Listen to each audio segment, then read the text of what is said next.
Students, 10th history के first chapter Europe में राष्ट्रवाद का उदय के अगले पार्ट में आपका एक बार फिर से स्वागत है। तो हम पढ़ चुके थे कि यूरोप में किस प्रकार से जो लोक साहित्य है वो एक महत्वपूर्ण भूमिका निभा रहा था राष्ट्रवाद के उदय में। हमने कल्चर की भूमिका पढ़ी और कि किस प्रकार से यूरोप में राष्ट्रवादी भावनाओं को उजागर करने में संस्कृति ने एक महत्वपूर्ण भूमिका निभाई। तो पहले हम क्रांतियों का दौर ही पढ़ रहे थे। हमारा टॉपिक यही चल रहा है कि क्रांतियों का दौर 1830 से 48। तो इसी में हम फ्रांसीसी क्रांति को 1830 में जो हुई थी फ्रांस में उसको डिस्कस कर चुके थे और बीच में ही हमारा टॉपिक आ गया था कि संस्कृति ने किस प्रकार से राष्ट्रवाद के उदय में महत्वपूर्ण भूमिका निभाई। तो अब हम पढ़ेंगे कि 1830 के बाद फिर यूरोप में क्या घटनाक्रम हो रहा था। तो इस कंटेक्स्ट में पहले हमारा क्वेश्चन क्या बनेगा कि जो 1830 का दशक है वो यूरोप में कैसा था, किस प्रकार की समस्याएं हैं जिनका यूरोप सामना कर रहा था। और इसके बाद फिर हम पढ़ेंगे कि 1848 में क्यों फिर से एक बार फ्रांसीसी क्रांति हुई। साथ ही हम जो सिलेसियाई बुनकर थे उनका जो विद्रोह था उसके बारे में पढ़ेंगे, उसके कारणों को जानेंगे।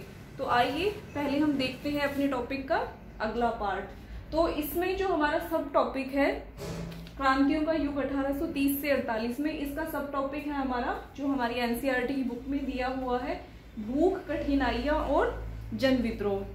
तो इसमें हमारा फर्स्ट क्वेश्चन क्या बनेगा कि जो 1830 का दशक है वो यूरोप में भारी कठिनाइयां कैसे लेकर आया।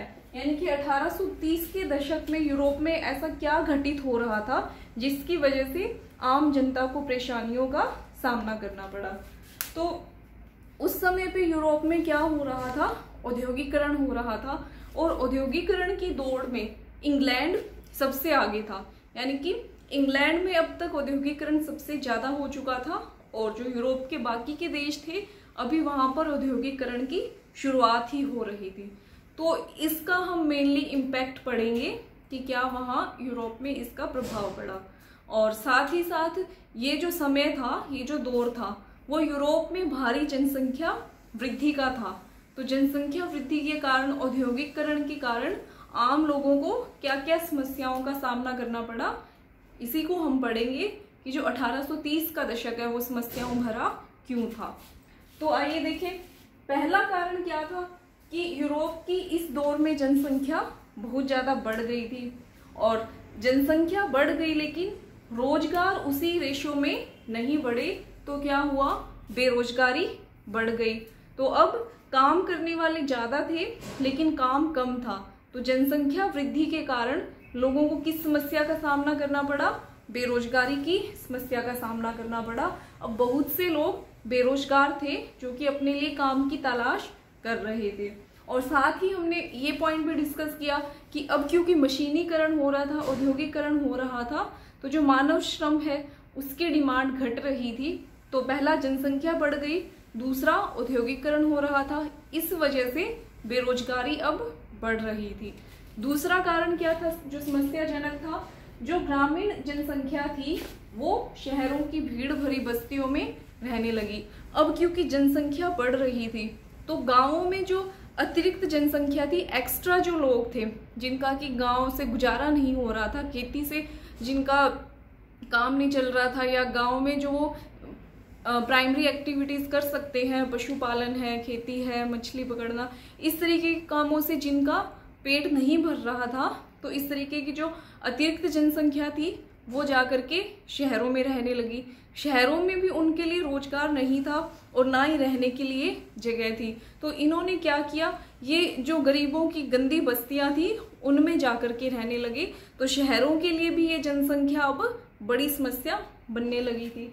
तीसरी समस्या क्या थी, जो हस्त उद्योग थे उनको इंग्लैंड के मशीनी माल से मुकाबला करना पड़ रहा था। हस्त उद्योग कौन से होते हैं, जिनमें हाथ से सामान बनाया जाता है। अभी क्योंकि यूरोप के बाकी के देशों में औद्योगिकरण इतना ज्यादा नहीं हुआ था तो वहां पर अभी जो हस्त उद्योग है वो यानी हाथ से सामान बनाने वाले लघु कुटीर उद्योग वहां पर चल रहे थे, स्मॉल इंडस्ट्रीज वहां पर चल रही थी। लेकिन अब यूरोप के जो दूसरे देश थे, यानी कि पूरे यूरोप के मार्केट में क्या होने लगा, इंग्लैंड का जो मशीनों से बना हुआ सामान था वो आने लगा। और मशीनों से बना हुआ सामान क्या था, सस्ता भी था और मतलब लोगों को वो इजीली अवेलेबल भी था। तो इन कारणों से जो हस्त उद्योग का बना हुआ सामान था लोग उसको कम खरीद रहे थे और मशीनों से बने हुए सामान को लोग ज़्यादा खरीद रहे थे। उसकी क्वालिटी भी अच्छी थी और कीमत भी कम थी। तो अब इन लोगों को किसका कंपटीशन करना पड़ रहा था, मशीनों का। तो जो इनकी लघु कुटीर उद्योग थे वो बंद हो रहे थे, पिट रहे थे। तो ये भी एक आम लोगों के लिए बहुत बड़ी समस्या थी। शहरों में जिनका रोजगार इन उद्योगों से चल रहा था उनका रोजगार उनसे छिन रहा था और जनसंख्या बढ़ने के कारण बेरोजगारी वैसे ही बढ़ रही थी। चौथा कारण क्या था, जिन क्षेत्रों में कुलीन वर्ग सत्ता में था। कुलीन वर्ग हम डिस्कस कर चुके हैं, एलीट क्लास जिसके पास सत्ता हो, संपत्ति संपन्न वर्ग हो, सत्ता संपन्न वर्ग हो। तो जहां पर इन लोगों का वर्चस्व था, इन लोगों की चलती थी, वहां पर क्या हो रहा था, ये लोग किसानों का शोषण कर रहे थे। जो अमीर लोग, जो सामंत थे, वो किसानों से अपनी भूमि पर खेती करवा रहे थे और बदले में इन्हें बहुत कम मजदूरी दी जाती थी या बहुत कम इनको फसल दी जाती थी। तो जहां पर इनका वर्चस्व था वहां पर क्या हो रहा था, किसानों का शोषण हो रहा था। और खाने पीने के सामान के मूल्य बढ़ने से, यानी कि अगर कभी महंगाई बढ़ जाती थी या किसी वर्ष अगर फसल खराब हो जाती थी तो गरीबी इतनी ज्यादा बढ़ जाती थी कि जिसकी कल्पना करना मुश्किल था। यानी कि गरीब लोगों के लिए फिर खाने पीने के लाले पड़ जाते थे कि वो कहाँ से अपने लिए 2 वक्त का भोजन जुटाएं, क्योंकि रोजगार उनके पास पहले से ही नहीं था और गांवों में भी उनके पास रहने की भी समस्या थी। और इसी प्रकार से शहरों में भी अगर वो जाकर बस गए तो उनके लिए वहां पे रोजगार की व्यवस्था नहीं थी और वो वहां गंदी बस्तियों में रह रहे थे। और पहले से ही जिनको रोजगार मिला हुआ था वो मशीनीकरण के कारण उनका रोजगार अब छिन रहा था, जैसे जो लघु उद्योग है वो बंद हो रहे थे। तो इन सब कारणों से हम कह सकते हैं कि जो 1830 का दशक था वो यूरोप में समस्याओं भरा दशक था। तो इसके बाद अगला टॉपिक हम पढ़ेंगे कि 1848 में फ्रांस में एक बार फिर से क्रांति क्यों हुई। तो उस क्रांति के जो कारण है वो कहीं ना कहीं हमें इन पॉइंट्स में देखने को मिलेंगे। इसलिए उस क्रांति के कंसेप्ट को अच्छे ढंग से समझने के लिए हमें इन पॉइंट्स को अच्छे ढंग से समझना जरूरी है। तो अभी अगला टॉपिक हम डिस्कस करेंगे 1848 की फ्रांसीसी क्रांति।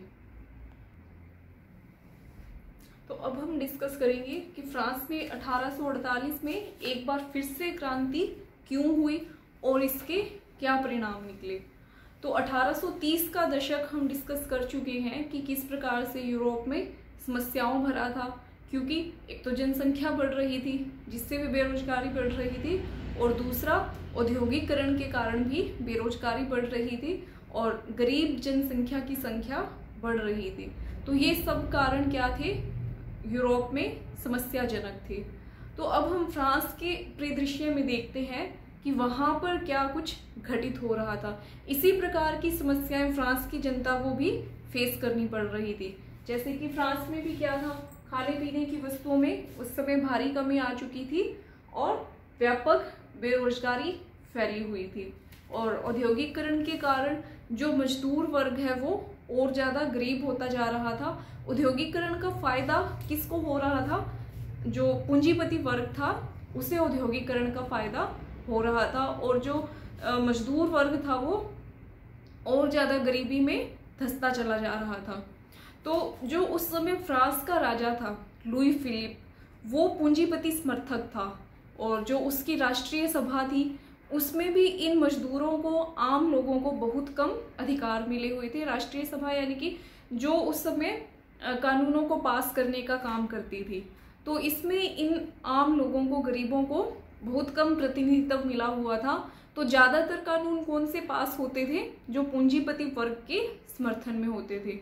तो एक इन मजदूरों का नेता था लुई ब्लाक, उसने क्या किया, सभी गरीबों और मजदूरों को संगठित किया और उन उनका आह्वान किया कि हम सब लोग एकजुट होकर के क्रांति करेंगे। जैसे कि 1789 की फ्रांसीसी क्रांति गरीबों के द्वारा की गई थी, उसी प्रकार से उसने एक बार फिर से अपने जो मजदूर साथी थे उनको एकजुट किया और एक बार फिर से क्रांति कर दी गई। तो इस क्रांति से फिर क्या हुआ, जो राजा लुई फिलिप था वो अपना सिंहासन छोड़कर भाग गया।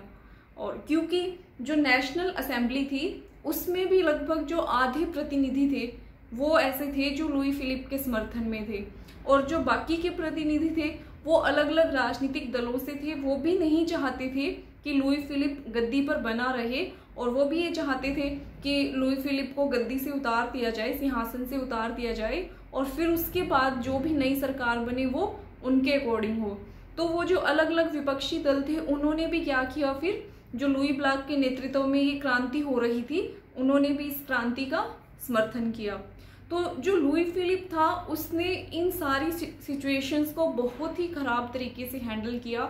उसने अपनी जो गृह नीति थी, विदेश नीति थी, वो हर जगह पे उसका रवैया ढीला ढाला रहा। तो परिणाम क्या हुआ कि उनका विरोध बहुत ज़्यादा मजबूत हो गया, और जो लुई फिलिप था उसको गद्दी छोड़कर भागना पड़ा। और इस लुई फिलिप के राजगद्दी छोड़कर भागने के पश्चात क्या हुआ, एक नई राष्ट्रीय सभा बनाई गई। तो अब जो आम लोग क्रांति कर रहे हैं कि हमें भी अधिकार दिया जाए नियम बनाने का, कानून बनाने का, और जब उनको मौका मिलेगा कि वो एक नया सिस्टम डेवलप कर सकें तो वो कैसा सिस्टम डेवलप करेंगे जहाँ पे उनकी भी भागीदारी होती हो। तो अब इस क्रांति के बाद फ्रांस में क्या हुआ, एक दूसरे गणतंत्र की, सेकंड गणतंत्र की घोषणा हुई। पहला कब बना था, 1789 की फ्रांसीसी क्रांति के बाद, और अब 1848 के बाद फ्रांस को एक बार फिर से गणतंत्र घोषित किया गया। पहले पीछे हम पढ़ चुके हैं कि बीच में जो नेपोलियन आ गया था और वहां पर जो गणतंत्र है वो समाप्त हो गया था, लेकिन अब 1848 के बाद वहां पे इन्होंने, समाजवादियों ने, मजदूरों ने क्या किया, नए गणतंत्र की घोषणा की, और जो नई राष्ट्रीय सभा थी इसमें आम लोगों के प्रतिनिधित्व को इन्होंने बढ़ाया। और ये जो नई राष्ट्रीय सभा थी इसने भी दो महत्वपूर्ण कार्य किए। क्या महत्वपूर्ण कार्य किए इसने, जो 21 वर्ष से अधिक आयु के सभी वयस्क पुरुष थे उन्हें मताधिकार दे दिया गया। और इसके पहले मताधिकार किन्हें मिला हुआ था, जो अमीर लोग थे, जो टैक्स पे कर रहे थे, सिर्फ उन्हें वोट डालने का अधिकार मिला हुआ था। तो ये जो अमीर लोग वोट करेंगे वो किसी ऐसे कैंडिडेट को तो वोट करेंगे नहीं जो गरीब हो, तो अमीर को ही सपोर्ट करेगा।